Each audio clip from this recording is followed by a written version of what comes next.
সুস্বাগতম ওরাল ইনিশিয়েটরসে। স্কুলের জন্য স্কুল এই মন্ত্রে বিশ্বাসী হয়ে ঢাকার বেশ কয়েকটি স্কুল এগিয়ে এসেছে অন্যান্য স্কুলগুলোতে সাহায্য করার জন্য। সাহায্য করার অর্থ হচ্ছে যেসব স্কুলের পড়ালেখার জন্য ন্যূনতম কোনো ব্যবস্থা নেই, পাঠ্যপুস্তকই একমাত্র ভরসা, তাদেরকে অন্যান্য জিনিসের সুবিধে করে দেওয়ার জন্য। যে স্কুলে ব্ল্যাকবোর্ড নেই, আমাদের ইনিশিয়েটরেরা কুইজ করে যে অর্থ সংগ্রহ করবে সেটা চলে যাবে সেই স্কুলে সাহায্যের জন্য। আজকে আমাদের সাথে ইনিশিয়েটর হিসেবে জয়েন করেছে ঢাকার তথা বাংলাদেশের অন্যতম শ্রেষ্ঠ স্কুল গভর্নমেন্ট ল্যাবরেটরি হাই স্কুলের ইনিশিয়েটরেরা। তারা নিজেদেরকে ল্যাবরেটরিয়ান বলে পরিচয় দিতে পছন্দ করে, কিন্তু আজকে তারা সবাই ইনিশিয়েটরস। এখন তাদের সাথে পরিচয় হওয়ার আগে আমরা একটু দেখে নিই তারা কোন স্কুলের জন্য লড়বে।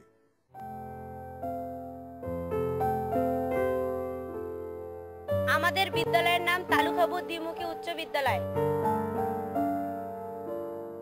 আমার নাম কমলকান্ত রায়, প্রধান শিক্ষক তালুকাবু দ্বিমুখী উচ্চ বিদ্যালয়। আমার বিদ্যালয়ের প্রধান সমস্যা হচ্ছে অ্যাকোমোডেশন, প্রয়োজনীয় বেঞ্চ নেই, মেয়েদের জন্য আলাদা টয়লেট ও কমন রুম নেই, বিজ্ঞানাগার না থাকার কারণে বিজ্ঞান শিক্ষার কার্যক্রম দেওয়া হচ্ছে, সেই সাথে লাইব্রেরির অভাবে ছাত্রছাত্রীরা স্বশিক্ষা থেকে বঞ্চিত হচ্ছে। ফিরে এলাম আবারও। এখন পরিচয় হয়ে নিই আজকের ইনিশিয়েটরদের সাথে। ইনিশিয়েটর নাম্বার 1, তোমার নাম আর class. Shafin bin Hamid, class 10, government laboratory high school. Rifat Arfin Haque, class 10, government laboratory high school. Supantha Rakshit, class 10, government laboratory high school. Muhtasim Manzur Mahi, class 10, government laboratory high school. Fahim Murshed, class 10, government laboratory high school. Infida Tatfiq Soumik, class 10, government laboratory high school. পরিচিত হয়ে নিলাম আজকের ইনিশিয়েটরদের সাথে যারা এসছে government laboratory high school Dhaka থেকে। এখন আর দেরি না করে আমরা শুরু করে দেই আমাদের কুইজ শো। তোমরা রেডি? জি ভাই। Very good. এখন আমাদের ফার্স্ট রাউন্ড। আমাদের ফার্স্ট রাউন্ডের নাম হচ্ছে পিকটো কোয়েস্টো।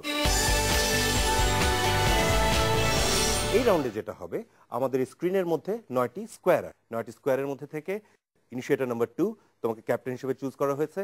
তুমি চুজ করবে যে কোন স্কোয়ারটিতে আমরা যাব। যে স্কোয়ারটি তুমি চুজ করবে সেই স্কোয়ারের মধ্যে থাকবে একটি প্রশ্ন। সঠিক উত্তর দিতে পারলে সেখানে আসবে একটি আংশিক ছবি। 5টি প্রশ্নের পরে যদি তোমরা সব সঠিক দিতে পারো, আংশিক ছবির অনেকটাই চলে আসবে তোমাদের সামনে, এবং তখন তোমাদেরকে গেস করতে হবে ওই ছবিটি কার অথবা কিসের। যদি কোনো উত্তর ভুল দাও তাহলে সেখানে কোনো ছবি আসবে না, জিনিসটা থাকবে ব্ল্যাক। আর প্রতিটি সঠিক প্রশ্নের উত্তর আমাদেরকে সংগ্রহ করে দিবে 1000 টাকা, এবং যদি শেষে ছবিটিকে চিনতে পারো ঠিক মতন তাহলে আমরা পাবো আরো 5000 টাকা। সো এই রাউন্ড থেকে আমাদের সংগ্রহ করার উপায় আছে 10,000 টাকা। সো আর দেরি না করে আমরা শুরু করব। Right, very good. Initiator number 2, with square, কোন স্কোয়ারে যাব আমরা প্রথমে? স্কোয়ার এ। স্কোয়ার এ। কোন ক্ষেত্রে অবদানের জন্য বাংলাদেশ এমডিজি 2010 পুরস্কারটি পায়? এমডিজি, মিলেনিয়াম ডেভেলপমেন্ট গোল, 2010 কিসের জন্য পায়? শিশু মৃত্যু হার হ্রাসের জন্য। শিশু মৃত্যুর হার হ্রাসের জন্য। Is there absolute right answer? Very good. 1000 টাকা চলে আসলো আমাদের কাছে। আমরা দেখতে পাচ্ছি আমাদের এতে পিছনে একটা ছোট কিছু দেখা যাচ্ছে, একটা হয়তো কোনো কিছুর অংশ বিশেষ। নেক্সট কিসে যাব আমরা? বি। বি। বি। জাতিসংঘের শান্তিরক্ষী বাহিনী গঠিত হয় কত সালে? 1948। 1948 সালে। Absolutely sure? 1948 সালে জাতিসংঘের শান্তিরক্ষী বাহিনী গঠিত হয়েছিল। Is the right answer? Very good. দুটি কারেক্ট আনসারের মাধ্যমে 2000 টাকা আমাদের সংগ্রহে চলে আসলো। এবার আমরা কোন স্কোয়ারে যাব? ডি। ডি। ডি। ডি। আমাদের ইনিশিয়েটররা চুজ করেছে ডি। জাতিসংঘের নিরাপত্তা পরিষদের ভেটো দেওয়ার ক্ষমতা আছে কয়টি সদস্য দেশের? 5টি। 5টি। Very good. এটা কি নিরাপত্তা পরিষদের যারা মেম্বার তারা? Very good. 5টি দেশের উত্তর একদম পারফেক্টলি সঠিক হয়েছে। তো 3টি সঠিক উত্তর, 3000 টাকা চলে এসছে। দেখি ছবিতে কি আসবে আমাদের। ওকে, এরপরে সি। সি। আমাদের ইনিশিয়েটররা চুজ করেছে সি। ওয়ার্ল্ড ব্যাংক এর প্রকৃত নাম কি? International Bank for Reconstruction and Development. International Bank for Reconstruction and Development, যা কিনা ওয়ার্ল্ড ব্যাংক নামে পরিচিত। Absolutely right answer. 4টি প্রশ্নের উত্তর দিতে পেরেছো সঠিকভাবে, এন্ড আমাদের কাছে এসে এখন পর্যন্ত আমাদের অ্যাকাউন্টে জমা হয়েছে 4000 টাকা। এখন দেখি কিসে যাব আমরা। কোন স্কোয়ারটিতে যাব? E. ই, স্কোয়ার ই। ইউরোপ ইউনিয়নের কোন দেশ এখনো ইউরো তাদের মুদ্রা হিসেবে গ্রহণ করেনি? England. ইংল্যান্ড। ইংল্যান্ডের মুদ্রার নাম কি? Pound. Pound. Very good, right answer. Europe ইউনিয়নের সবকটি দেশই প্রায় এখন নিয়ে নিয়েছে, কিন্তু ইংল্যান্ড এখন পর্যন্ত ইউরোকে তাদের মুদ্রা হিসেবে গ্রহণ করেনি। 5টি প্রশ্নের 5টি সঠিক উত্তর দিয়েছো। এখন আমরা দেখতে পাচ্ছি আংশিকভাবে একটি বিল্ডিং। তোমাদেরকে এখন আইডেন্টিফাই করতে হবে যে এটি কোন ইন্টারন্যাশনাল অর্গানাইজেশনের সদর দপ্তরের building. International Court of Justice. International court of justice কোথায় অবস্থিত? সুইজারল্যান্ডের হেগে সম্ভবত। সুইজারল্যান্ডের দি হেগে অবস্থিত international court of justice. Absolutely right answer. Very good, let us C যে এটা আসলে সেটি কিনা দেখে নিই। Yes, it is international court of justice, সেটার সদর দপ্তর। ভেরি গুড, 5টি সঠিক উত্তর এবং ছবিটিকে আইডেন্টিফাই করতে পেরেছো। আমরা সংগ্রহ করে নিয়েছি এই রাউন্ড থেকে সর্বোচ্চ যা পাওয়া যায় 10,000 টাকা। Late us give ourselves a big round of applause. Very good, very good. এরপরেই আমরা চলে যাচ্ছি সরাসরি আমাদের সেকেন্ড রাউন্ডে। আমাদের সেকেন্ড রাউন্ডের নাম হচ্ছে নোয়িং বাংলাদেশ। আমরা বাংলাদেশি, আমরা আমাদের নিজেদের দেশকে ভালোবাসি। সো আমরা কি করব? আমাদের দেশকে জানবো। তোমাদের যেটা করতে হবে, আমরা 5টি প্রশ্ন করব এখানে। 5টি প্রশ্নের মধ্যে প্রথমটি হবে সবচেয়ে সহজ, আস্তে আস্তে আমরা কঠিনের দিকে যাব। প্রত্যেকটির জন্য ভ্যারিয়েবল অ্যামাউন্টের অর্থ তোমরা সংগ্রহ করতে পারবে, কিন্তু এই রাউন্ড থেকে সর্বোচ্চ সংগ্রহ করা যাবে 10,000 টাকা। একটা ছোট্ট ক্যাচ আছে, সেটা হচ্ছে কোনো উত্তর যদি ভুল দাও রাউন্ডটি সেখানেই শেষ হয়ে যাবে। আমি আর তারপরের প্রশ্নটি তোমাদেরকে করব না। তোমরা তৈরি রাউন্ড 2 এর জন্য? Very good, let us then start. My first question to you. বাংলাদেশের সর্বোচ্চ সামরিক খেতাব কোনটি? Initiator number 4। বীরশ্রেষ্ঠ। বীরশ্রেষ্ঠ। বাংলাদেশের সর্বোচ্চ সামরিক খেতাব বীরশ্রেষ্ঠ ইজ দ্য রাইট আনসার। এইটার মাধ্যমে তোমরা আমাদেরকে এই কোয়েশ্চেনের জন্য নিয়ে এসে দিয়েছো 500 টাকা। আমরা চলে যাচ্ছি আমাদের দ্বিতীয় প্রশ্নে। 11 দফা কত সালে ঘোষণা করা হয়েছিল? ইনিশিয়েটর নাম্বার 3 হাত তুলেছে সবার। 1969, 1969 সাল। You are sure? Very good, absolutely right answer actually. So এইটার সেকেন্ড রাইট আনসারের মাধ্যমে এই রাউন্ড থেকে তোমরা আমাদেরকে সংগ্রহ করে দিয়েছো 1500 টাকা। Very good. আমরা এখন চলে যাব আমাদের থার্ড প্রশ্নে।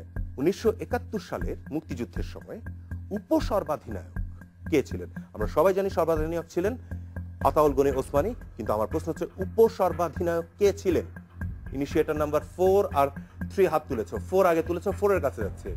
AK Khandakar. AK Khandakar, absolutely right answer. Very good. And এই রাইট আনসারের মাধ্যমে এই রাউন্ডের 3টি প্রশ্নের সঠিক উত্তর দিলে তোমরা 3টি সঠিক উত্তরের সাথে তোমরা আমাদেরকে এখন পর্যন্ত এই রাউন্ড থেকে এনে দিয়েছো 3000 টাকা। আমরা চলে যাচ্ছি আমাদের চতুর্থ প্রশ্নে। বাংলাদেশের বীরশ্রেষ্ঠর সংখ্যা 7 জন। 7 জনই কিন্তু এক একজন এক এক সময় মৃত্যুবরণ করেছিলেন, এক একজন এক এক সময় শহীদ হয়েছিলেন। আমার প্রশ্ন হচ্ছে এদের মধ্যে সর্বপ্রথম শহীদ হয়েছিলেন কোন বীরশ্রেষ্ঠ? সবাই হাত তুলেছো। আমি যাই ইনিশিয়েটর নাম্বার 6 এর কাছে। Munshi Abdur Rouf. Munshi Abdur Rouf, absolutely right answer.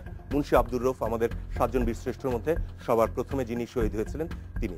Very good. এখন এই প্রশ্নের মাধ্যমে এই উত্তরটা দিয়ে তোমরা আমাদেরকে এই রাউন্ড থেকে এখন পর্যন্ত এনে দিয়েছো 6000 টাকা। শেষ প্রশ্ন যদি উত্তর দিতে পারো সঠিকভাবে তাহলে আমাদের অ্যাকাউন্টে জমা হবে আরো 10,000 টাকা, অর্থাৎ এই রাউন্ডের সর্বোচ্চ 10,000 টাকাই তোমরা আমাকে এনে দিতে পারবে। তাহলে আমরা চলে যাচ্ছি আমাদের শেষ প্রশ্নে। 1971 সালে বাংলাদেশ প্রবাসী সরকারের স্বাধীনতার ঘোষণাপত্র পাঠ কে করেছিলেন? Initiator number 1। অধ্যাপক ইউসুফ আলী।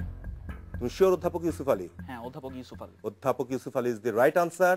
অ্যান্ড এইটার মাধ্যমে এই রাউন্ডের 5টি প্রশ্নের সঠিক উত্তর দিয়ে তোমরা আমাদেরকে এনে দিয়েছো 10,000 টাকা।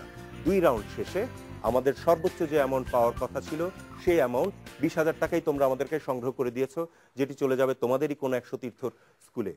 Very good, very good. Let us give ourselves a big round of applause for that. Thank you. 2টি রাউন্ড শেষ হয়ে গেল। এখন আমরা যাব ছোট্ট একটি বিরতিতে। দেখা হচ্ছে বিরতির অপর পারে। আমাদের সাথে থাকবেন।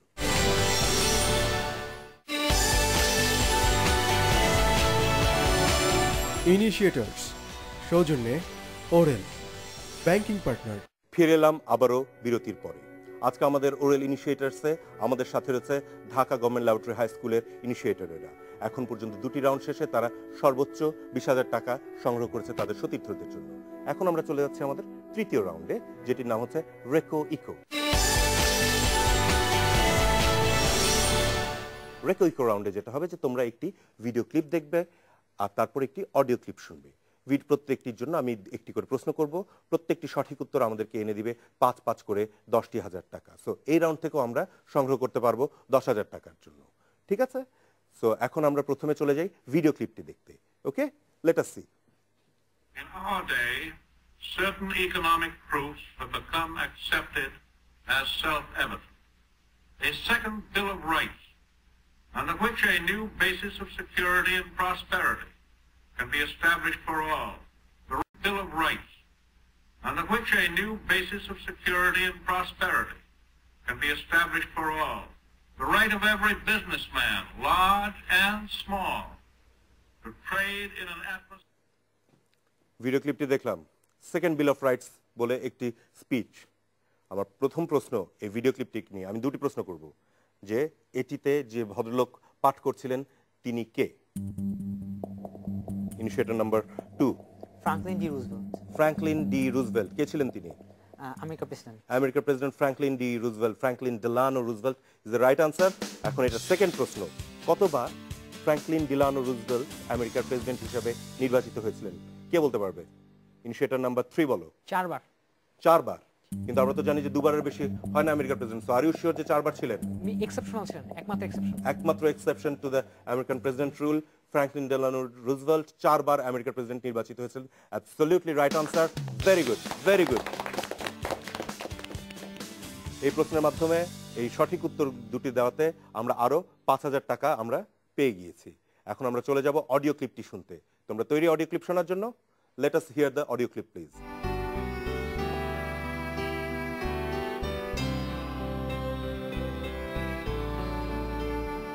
আমার ভিতর বাহিরে অন্তরে অন্তরে আছো তুমি হৃদয় জুড়ে, আমার ভিতর বাহিরে অন্তরে অন্তরে। খুব বিখ্যাত একটি গান, ভালো আছি ভালো থেকো। আমার প্রশ্ন হচ্ছে গানটি লিখেছিলেন কে? ইনিশিয়েটর নাম্বার 5 সবার আগে হাত তুলেছো। Rudra Mohammad Shahidullah. Absolutely right answer, very good. And তোমরা এই সঠিক উত্তরের মাধ্যমে এই রাউন্ড থেকেও আমাদেরকে 5 টোটাল 10,000 টাকা এনে দিয়েছো। এখন পর্যন্ত 3টি রাউন্ড শেষে আমাদের যে টাকা সংগ্রহ হয়েছে সেটির পরিমাণ হচ্ছে 30,000 টাকা। A very good effort. Late us give ourselves another round of applause please. এখন আমরা চলে যাব আমাদের 4th রাউন্ডে। আমাদের 4th রাউন্ডটি হচ্ছে র্যাপিড ফায়ার। বাট অন্যান্য বাকি সবকটি র্যাপিড ফায়ারের চাইতে আমাদেরটা একটু আলাদা। এখানে অংশ নিবা জাস্ট তোমরা সামনের লাইনে যে 3 জন আছো তারা, যার উপরে স্পটলাইট পড়বে সেই আনসারটি দিতে পারবে। সে যদি না পারো তাহলে সেকেন্ড কোয়েশ্চেন যার উপরে আবার স্পটলাইট পড়বে আমি তাকে করব। প্রতিটি সঠিক আনসার আমাকে এনে দেবে 1,000 টাকা করে। তোমরা তৈরি প্রথম 3 জনা? Initiate number 1, 2 and 3, we are ready for the rapid fire. তাহলে let us start the rapid fire. The lights please. 2013 সালের নোবেল সাহিত্যে পুরস্কার কে পেয়েছেন? Alice Munro. Very good, right answer. Lebanon কোন দেশের কাছ থেকে স্বাধীনতা লাভ করে? ফ্রান্স। Very good. চীনের দুঃখ কোন নদীকে বলা হয়? Right answer. মোহাম্মদ আলীর আগের নাম কি ছিল? Cassius Clay. Cassius Clay, right answer. Desert fox নামে কে পরিচিত ছিলেন? Field marshal Erwin Rommel. Field marshal Erwin Rommel, very good. কোন রাষ্ট্রে মহিলাদের সামরিক কার্যক্রমে অংশগ্রহণ বাধ্যতামূলক? Israel. Israel, very right answer. কোন দেশের জাতীয় পতাকা কখনো অর্ধনমিত করা হয় না? সৌদি আরব। Very good. ভিয়েতনামের মুদ্রার নাম কি? Dong. Dong is the right answer. Hungry stones বইটি কার লেখা? রবীন্দ্রনাথ ঠাকুর। রবীন্দ্রনাথ ঠাকুর, ক্ষুদিত পাষাণ, ভেরি গুড। সর্বশেষ কোন দেশটি কমনওয়েলথ ত্যাগ করেছে? Zimbabwe. Zimbabwe is the right answer. 1 minute শেষ। 10টি প্রশ্ন করেছি, 10টির সঠিক উত্তর দিয়েছো। এখন পর্যন্ত এই কুইজ শোতে আমরা তোমাদেরকে যে কটি প্রশ্ন করেছি সবকটির সঠিক উত্তর দিয়ে সর্বোচ্চ 40,000 টাকা তোমরা সংগ্রহ করেছো তোমাদের সতীর্থদের জন্য। A very good effort, brilliant effort. Late us give ourselves a big round of applause. শেষ হয়ে গেল আমাদের 4টি রাউন্ড। 4টি রাউন্ড শেষে সর্বোচ্চ 40,000, টাকা সংগ্রহ করে দিয়েছে আমাদেরকে ঢাকা গভর্নমেন্ট ল্যাবরেটরি হাই স্কুলের ইনিশিয়েটরেরা। আমাদের ইনিশিয়েটার্সের প্রত্যেকটি পর্বে আমরা চেষ্টা করি এমন একজনকে নিয়ে আসতে যিনি তার নিজের ফিল্ডে নিজের ক্ষেত্রে অনন্য অবদান রেখেছেন, তিনি নিজের ফিল্ডেই ইনিশিয়েটর বলা যায়। সেই হিসেবে আজকে আমাদের সাথে যিনি আছেন তিনি সাধারণ সম্পাদক বিজ্ঞান জনপ্রিয়করণ সমিতির, এছাড়াও একজন নিজে জনপ্রিয় বিজ্ঞানের লেখক। Please doctor Farsim Mannan Mahmud. Sir, how are you? I am fine, thank you. Fine, thank you. আপনি আমাদের প্রোগ্রামটা সম্পর্কে জানছেন যে this is school for school. আজকে এখানে ওরা কুইজ করে যে টাকাটি সংগ্রহ করছে সেই টাকাটি চলে যাচ্ছে আরেকটি স্কুলের কাছে, অ্যান্ড যে স্কুলে হয়তো অনেকগুলো ইনফ্রাস্ট্রাকচারের জিনিস নেই তাদের সাহায্যের জন্য। What do think about this project? খুবই চমৎকার উদ্যোগটা, স্কুল ফর স্কুল, যে একটা সুবিধা সম্পন্ন একটা স্কুল আর একটা কম সুবিধা সম্পন্ন স্কুল, এটা একটা সামাজিক দায় আর কি, যে আমি একটা সামাজিক যদি প্রিভিলেজড হই তাহলে আমি একটা আন্ডার প্রিভিলেজডকে সাহায্য করব। এই পর্বে আরেকটি যেটি হয়, আমাদের যিনি বিশেষ ব্যক্তি আসেন তোমাদেরকে দুটো প্রশ্ন জিজ্ঞেস করেন, দুটো প্রশ্নের সঠিক উত্তর আমাদেরকে এনে দিবে আরো 5,10,000 টাকা। মজার জিনিস হচ্ছে এই পর্বে কুইজ মাস্টার উনি যদি বলেন যে উত্তর ঠিক হয়েছে আমরা সেটাকে নিয়ে নিতে বাধ্য হব, উনি যদি বলেন ভুল হয়েছে আমাদের কিছু করার নেই, ঠিক আছে? So sir, they are yours, please. Are you ready? তোমরা তৈরি সব? আচ্ছা, আমার সহজ প্রশ্ন, যে আমরা তো প্রত্যেক দিন শুনি যে সকালে বাসা থেকে বেরিয়ে কাজের জায়গায় যেতে বা স্কুলে যেতে তোমরা নিশ্চয়ই গাড়িতে বা ইয়েতে শোনো, যে রেডিও শোনো, তাই না? গাড়িতে রেডিও শোনো, বিশেষ করে আমাদের তো অনেকগুলো FM রেডিও আছে, 89.6, 89.2, রেডিও ফুর্তি ইত্যাদি। তো FM মানেটা কি? Frequency module. ফ্রিকোয়েন্সি মডিউল না মডিউলেশন? মডিউলেটেড ফ্রিকোয়েন্সি মডুলেটেড, যে তরঙ্গ তো দুই ভাবে যেতে পারে, হ্যাঁ, একটা হচ্ছে অ্যামপ্লিটিউড মডুলেটেড, যে তরঙ্গটা এরকম এরকম করে যায়, আর ফ্রিকোয়েন্সি যদি কাপাটা তুমি কম্পনটা তুমি যদি চেঞ্জ করো তাহলে ফ্রিকোয়েন্সি মডুলেটেড। তাহলে উত্তরটাকে আমরা ঠিক হিসেবে হ্যাঁ, নেওয়া যায়। আচ্ছা, তাহলে আমরা এখন চলে যাই আমাদের সেকেন্ড প্রশ্ন। আচ্ছা, আমার দ্বিতীয় প্রশ্ন হচ্ছে যে তোমরা সবাই নিশ্চয়ই ঈশ্বরকণার নাম শুনছো, ইটস ওয়েল নোন নাও, এবং এবছরের নোবেল পুরস্কারও গেছে হিগস বোসন। আসলে এটার নাম আসলে ঈশ্বরকণা না, হিগস বোসন, তাই না? এই বোসন নামটা বোসন নাম, বোসন কোথা থেকে এসেছে? Higgs বোসনের boson. ও বাবা, সবাই তাহলে কাকে দেব? যে কোনো একজন বা সবাই দেখি একসাথে বলো দেখি। সত্যেন বোস। Very good. সত্যেন বোস কোথায় বসে করছিল বলো তো দেখি এই ক্যালকুলেশনটা? ঢাকা ইউনিভার্সিটি। একদম right on, Satyen Bose and Dhaka university. Very good. So দুটি সঠিক উত্তর পেয়ে গেলাম, দুটি প্রশ্নের দুটি সঠিক উত্তর। অ্যাজ আ রেজাল্ট এই রাউন্ড থেকেও তোমরা 5,10,000 টাকা সংগ্রহ করে দিয়েছো তোমাদের সতীর্থদের জন্য। Very good. Let us give ourselves a very big round of applause for that. দর্শকেরা দেখলেন যে আজকের গভর্নমেন্ট ল্যাবরেটরি হাই স্কুলের ইনিশিয়েটরেরা আমাদের এই প্রোগ্রাম থেকে এই সর্বপ্রথমবারের মতন সর্বোচ্চ যে টাকা পাওয়া যায় অর্থাৎ 50,000 টাকার তার পুরোটাই জয় করে দিয়েছে আমাদের জন্য, সংগ্রহ করে দিয়েছে। Very good. এখন আমরা তোমাদের সবাইকে একটু এখানে আসতে বলবো যাতে আমরা আমাদের পুরস্কারগুলো তোমাদের হাতে তুলে দিতে পারি। প্লিজ। চলে এলাম অনুষ্ঠানের একদম শেষ পর্যায়ে। আপনারা দেখেছেন যে আজকে ঢাকা গভর্নমেন্ট ল্যাবরেটরি হাই স্কুলের ইনিশিয়েটরেরা আমাদেরকে সংগ্রহ করে দিয়েছে 50,000 টাকা।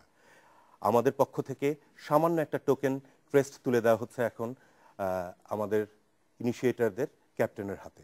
প্লিজ।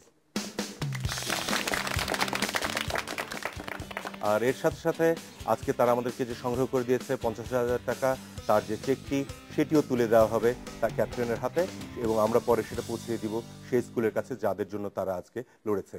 এই পর্যায়ে আমি ডাকছি ওরেল মোবাইলসের ভাইস প্রেসিডেন্ট জনাব ইফতিখার খালিদকে স্টেজে এসে চেকটি আমাদের ইনিশিয়েটরদের হাতে তুলে দেওয়ার জন্য। জনাব ইফতিখার খালিদ।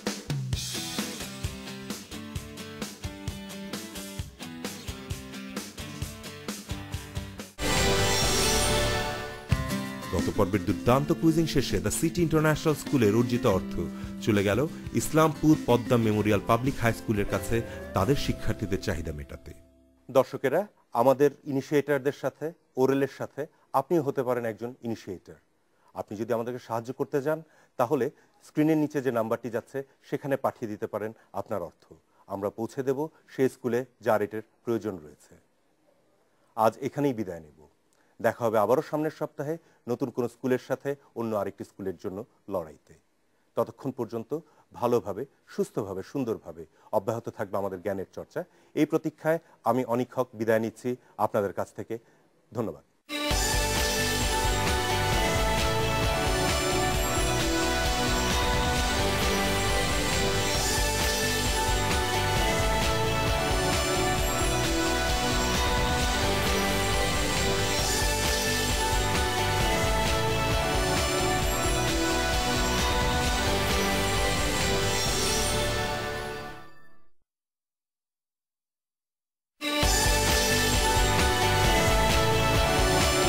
ইনিশিয়েটর্স সৌজন্যে Worrell, banking partner south east bank.